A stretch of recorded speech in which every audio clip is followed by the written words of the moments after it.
Welcome to episode number 99 of Radio 815, the podcast dedicated to examining the work of writer director J.J. Abrams, as well as his greater Bad Robot universe. I'm your host. My name is Marcelo Nostroza, joined as always by my fellow co host, Matt Crandall. And on today's edition of the show, we'll be discussing Fringe Season 2, episodes 19 and 20. The first episode up in that batch is the episode entitled Brown Betty. So, Matt, I have a question. Do you have a heart? I don't.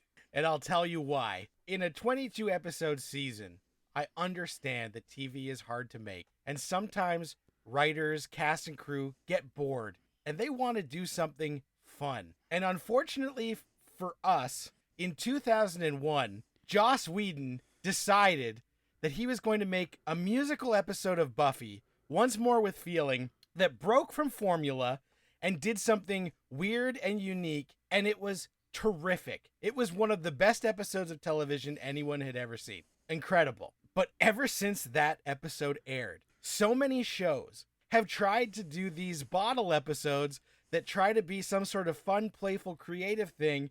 Fringe does that with Brown Betty, being Walter gets so high that he then tells Ella this fantastical story about an alternate universe that's very film noir, 1920s, and I could not have given a shit any less about any of it. And I thought, with only this many episodes left, why do I care about this? And most recently, it comes to mind, Lucifer did an episode very similar to this in one of their final seasons, and I'm like, why are you doing this to me?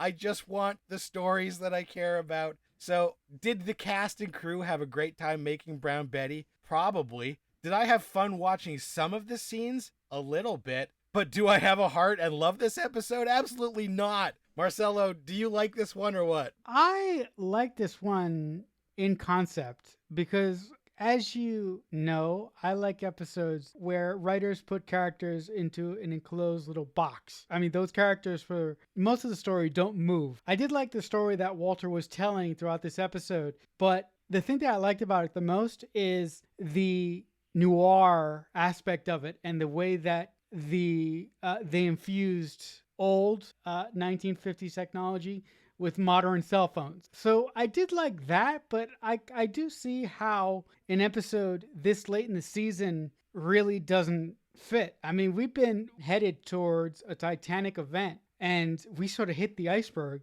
last week. And of all the things that we could have gotten, we've got this, a 1950s noir story. Like, why? In concept, this is a really interesting way to sort of view Walter's grief and sort of see how Walter's mind works. So if you put this episode into the context of this being a giant Walter fever dream, that could work. But I could see how someone like you couldn't like it. And the singing aspect of it, I was like, why? Just why? If you're gonna do singing, but don't do singing halfway. Don't half-ass it. They went for it a little bit, but not fully committed. So in summation, I don't know how I felt about this episode. This episode was just kind of like flat for me. It didn't anger me as much as it clearly angered you. Well, and I wouldn't say I was angered, and I would also just stress that generally I don't like when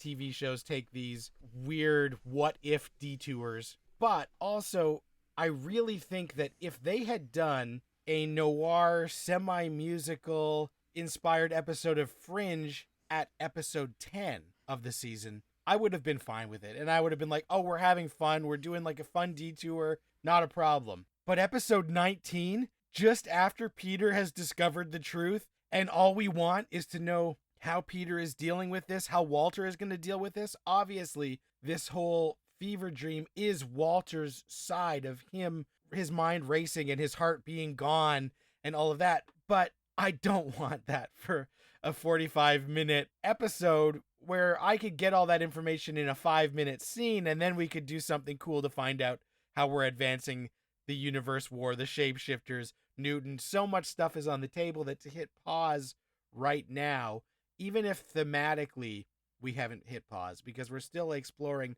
all the same emotional character themes that carried over from the last episode, but everything else we hit pause for an entire episode when we only have 4 episodes left of the season. That's the part that just is a real head scratcher to me. So I think if its placement had come earlier, I wouldn't have been bothered by it. And also, moments like the singing corpses, Fringe does do wacky stuff sometimes, but that felt like a Buffy lift. That felt like a they got the mustard out moment. So I'm just, every TV show that ever does anything similar to this will always be compared to Once More with Feeling. Even the good ones, like the Scrubs musical episode or other things that do like a fun teacher, they never are as good as the Buffy one. So it's always like, if you're not going to do a slam dunk, don't just do a weak layup. If you got a wide open net, friggin' go for it, or don't bother. So that's just where I sit, and I don't want everybody to get too upset because there are fun scenes, and I like seeing Olivia dressed up as like a, noir detective with a little bit of Rachel as the femme fatale. Like, this is kind of fun. It's just all about placement. This episode reminded me of the Felicity episode, the Felicity Black and White episode. You love that episode, and I'm like, when we covered it way back when, I was like, what the holy fuck is this? The only reason I like that one is because it goes so in on the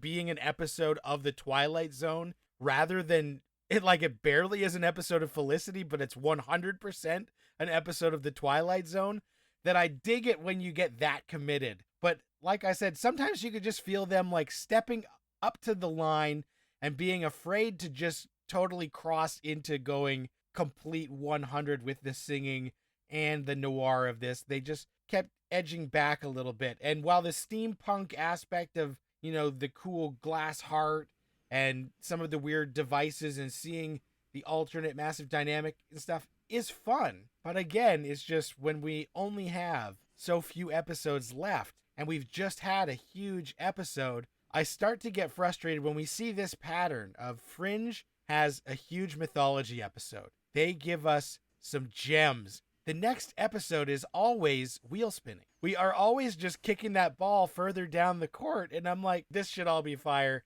and you're just giving me a little bit of kindling. The one thing I liked about this episode, one element that I liked about this episode is I liked the prosthetics that they put on Peter. Because for those of you who don't know, this episode takes place where Olivia is a gumshoe and she has to track down Peter, essentially.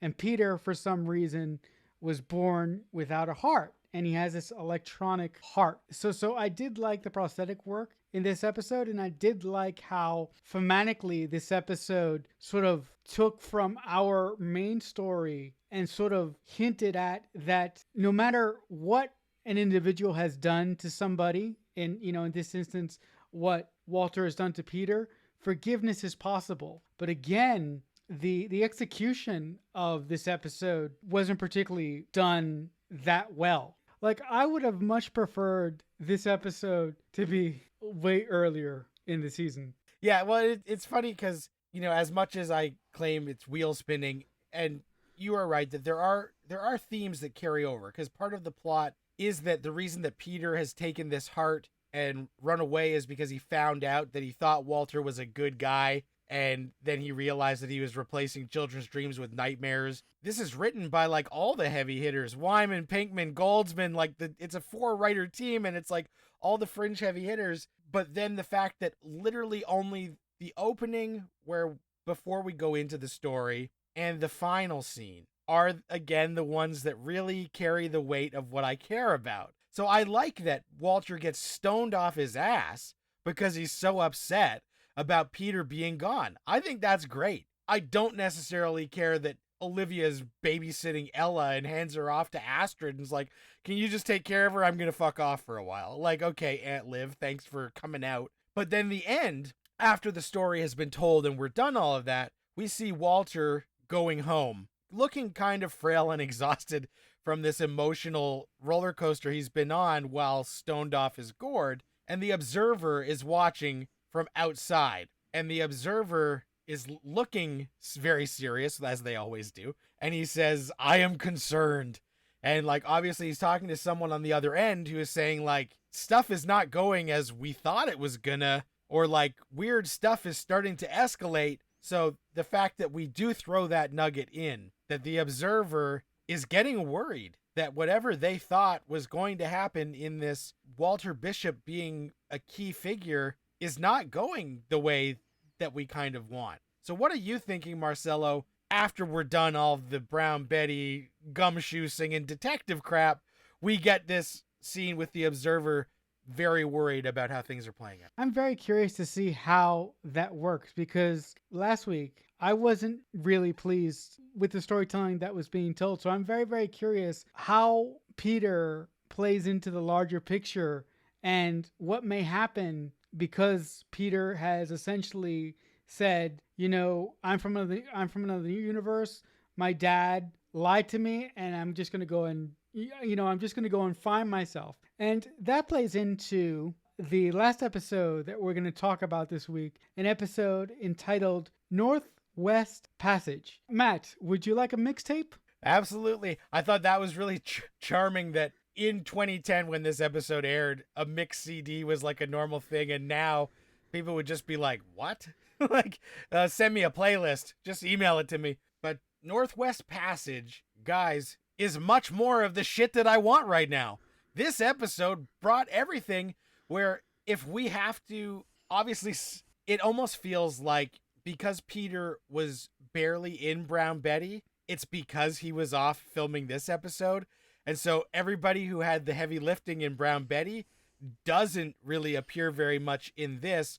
There's a phone call with Broyles. We get like a little snippet here and there of everyone else, but this is a Peter-centric episode. And it's a Mystery of the Week Peter-centric episode, but it's a Mystery of the Week that because Peter catches a glimpse of Newton and the way that these people are being murdered so echoes the shapeshifters that it all ties in. So even though it is actually, and spoiler alert for later, it ends up being not explicitly tied exactly to Newton in those moments. The guy who's murdering isn't Newton, which we kind of thought that it might be. But even though that is the case, I don't feel slighted because all of the themes of this and the way that the murders are happening has me invested because I feel like it's part of the overarching thing, even though it is a self-contained small town mystery. Also, being a giant 80s movie fan, you give me Martha Plimpton, I'm in. I'm like, hell yeah, let's do this. Goonies never say die. Come on, I'm always going to be ride or die for a Goonie. So Martha Plimpton as Peter's basically partner this whole episode was really nice to see. And I just love that we spend time with Peter to figure out how he's going to deal with this new information that he has about who he is and where he's from. And he doesn't even know how he's going to process it. So he's trying to find it. And even when he's in the diner and he has that nice flirtation with that young lady and she's like, where are you going? And he's like, I don't even know. Where are you from? Somewhere you've never heard of. So like he's not just being cute to try and get with this girl. He literally doesn't know. Like he doesn't know where he's going. And now that he knows where he's from, he has so many questions about himself that he doesn't know how to sort through them and deal with them. And I like seeing him in this weird state that we don't normally see Peter being unsure. And then also, as the episode goes on, there's a moment where Martha Plimpton says, that pause you just took was you questioning your own sanity.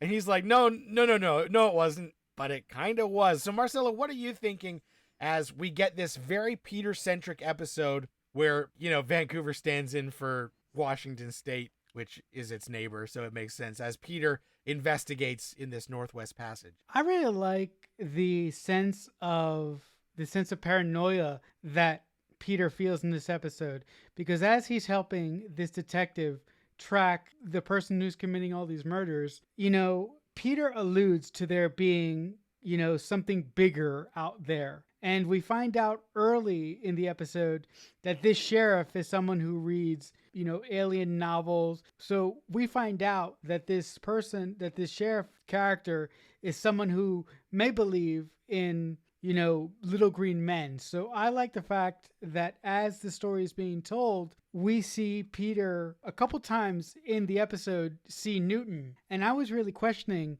is this real, or is he having or is he having some sort of psychotic break at the specific moment when he would see Newton and this other individual? Like for some reason my brain couldn't rationalize that, hey, this has to be real. The other thing that kind of ticked me off just a little bit, when Peter initially gets arrested by this sheriff, who questions him after he shows back up to the diner to get the CD from this waitress who sadly dies, in the opening sequence of this episode before the credits, when he's being taken back to the station and he finds out that this victim that the sheriff is looking at has a piece of her brain missing. The way that Peter finds that out is that is being related over the radio. And I'm like, guys, you couldn't have figured out a better way to do that. That was like the laziest way to do exposition in my mind. Now, I'm nitpicking, but I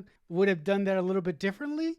And the other thing is that I don't like how Peter sort of just offers his assistance and expects this sheriff to believe everything that he is saying. So I'm like, okay, if you want to help out the sheriff, good. But I would have perhaps written the episode in a different way to make Peter look not so insane in some sequences. They do make him look a little bit insane and a little bit cocky. They do try and shortcut it by, Mathis doesn't necessarily believe him, but she is a bit of a Fox Mulder who wants to believe. So when he starts saying this crazy stuff, she is inclined to want to believe it. And they do call Broyles to check his story to make sure that this guy's on the level. And I was mad when, Broyles promises not to reveal where Peter is. And you're like, come on, Broyles, just tell Peter that, but then go and run and tell them, like, we have him, don't worry, we know where he is. So that was a little bit frustrating. And I think that a lot of it was just narrative shortcuts that needed to be taken so that this episode could move along. But I did like that, as he is hanging out and he starts to get these flashes of Newton at the crime scenes and in the forest, and his paranoia is ramping up. We aren't sure if this is a hallucination, if Newton and the shapeshifters are actually there, or the only other thing I was wondering is that in this episode, Walter realizes that he can maybe make a device that will be able to locate Peter, because it's going to tune into the frequency of items from the other side. So he starts making this glimmer detector. And I thought, is Newton and the shapeshifters have some sort of technology that allows them to mentally project to people on that same wavelength? So like, if they aren't there, are they actually projecting to Peter because he's from the other universe? So I wondered if there was some technology that we are not aware of that they were using to track where he was.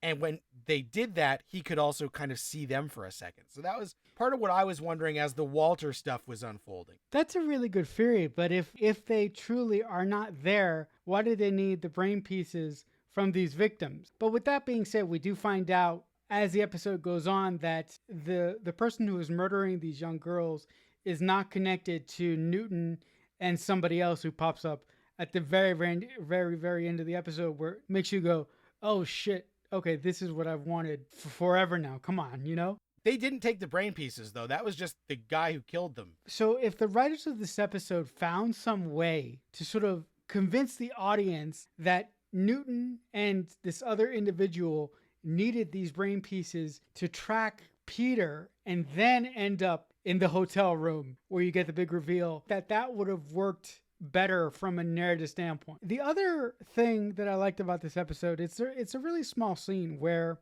Walter is in a supermarket and he is shopping for something. I think it's cake mix or whatever. And he takes an item off the shelf. He looks at it, and then he starts to lose his mind over something that's in the cake mix that he just buys, and he breaks down. And then the next scene is Astrid and Olivia taking him back to his house, and we discover that Walter's running out of food. And Walter says, I just want to prove that I can live on my own in case Peter doesn't want to come back, right? And he basically says, I'm scared of going back to St. Clair. And that really connected with me because as a disabled individual, as you guys know, there's been many instances in my life where I've wondered what will happen to me if certain individuals from my life are removed. Will I be able to stand on my own 2 feet? Will I be able to live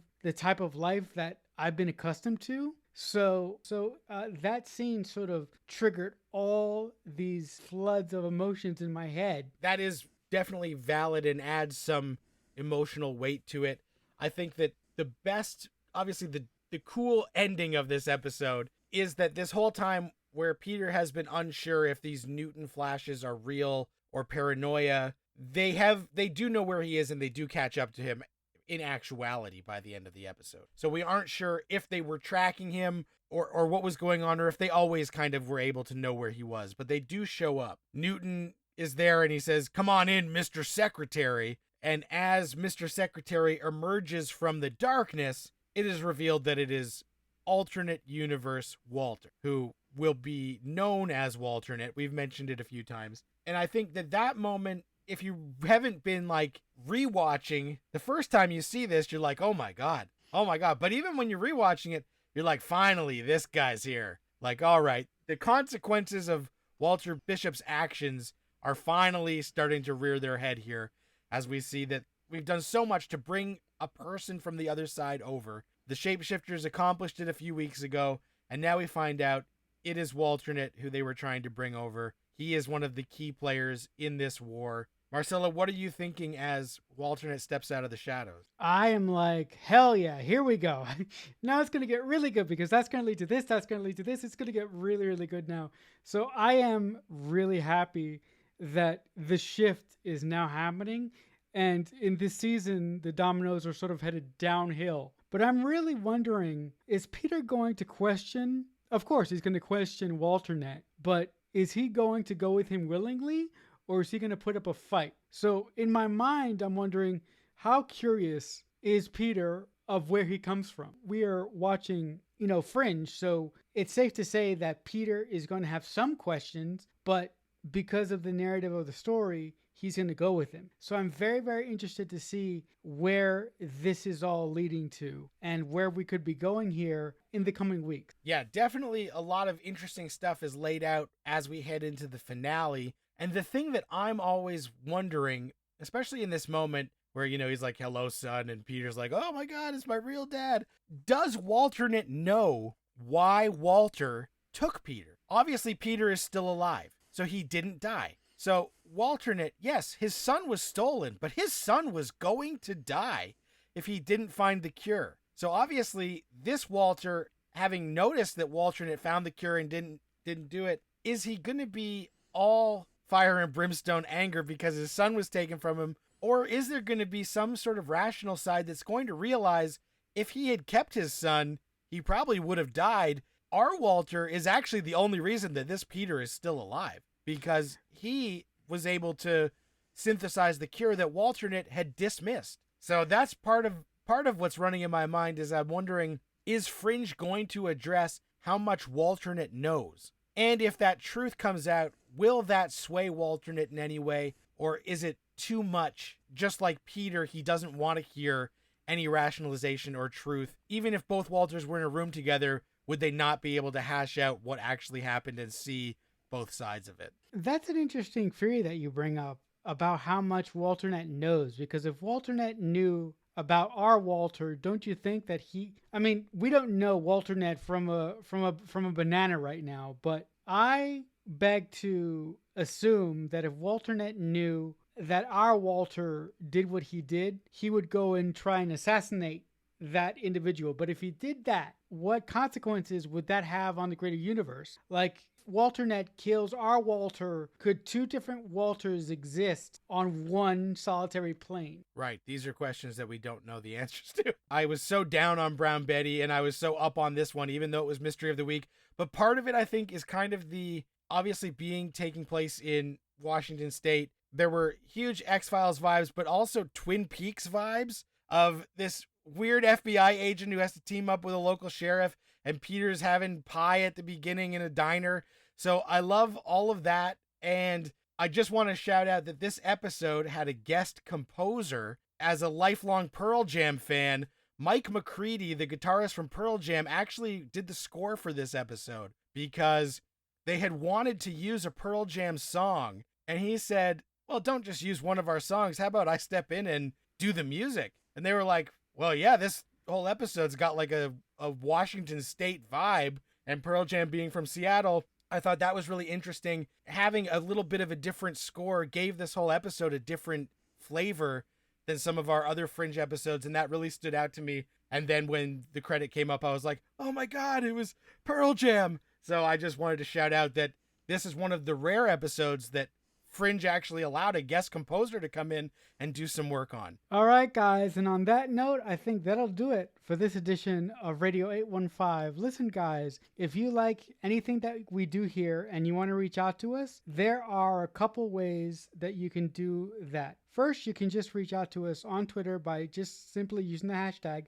Radio815, or you can reach out to us on our personal Twitter account.